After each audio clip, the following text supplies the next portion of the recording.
Okay, so good afternoon. Today I will talk about an article that is in National Geographic calling How the Parks of Tomorrow Will Be Different.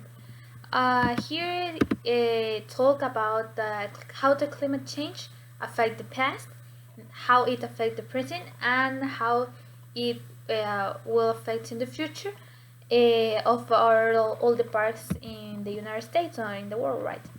So it begins telling that the Astigate Island National Seashore, located in the coast of Maryland and Virginia, has gradually been displaced by strong winds and hurricanes caused by the climate change.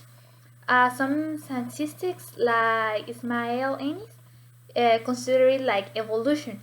He says that he was the park maintenance for a lot of years, and he can saw how it evolutionated all the years that he was in the park.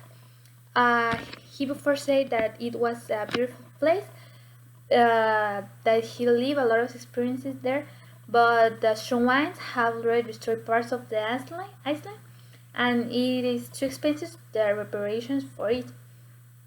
But he, with an architect, um, create a new model of structures that can be mobile, and when a wine or when the island moves, they can do it again, uh, to still having the public areas to use. Lately, in the 90s, Stewart Yudan became concerned about the wildlife of the park and asked Stig Lippo to make a report of the biotic extinction. With this began the positive changes of the park. Although they failed to retake it as it was during the Native American era. Then in the 80s, glaciers in the Glacier National Park were used to predict that the future they will be disappear. Later in 2003, they conducted another study and realized that the climate change has also affected the Yosemite, influencing in the local fauna. Sadly, during that time, they don't want to talk about the topic because they think that the visitors will be affected if they say it will that it will affect the vision of the visitors with the climate change. Later, another scientist named Stephenson was in charge of resuming the vision of the past, but he realized that he couldn't restore the parks. They started with a project called Roadshow, teaching the reality of the future of the parks. That year, several blades had died from the drought. And he says that the real problem was climate change.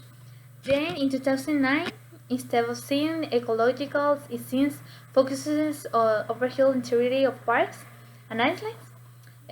For example, is the Cape Harris National Seashore, which spent 12 millions on this. Unfortunately, the other parks not do the same. So the others only adapted their structures to tolerate the change, and they have developed several techniques to provide shelters from climate change. In conclusion, the primary change that must be made is the mentalist for future generations.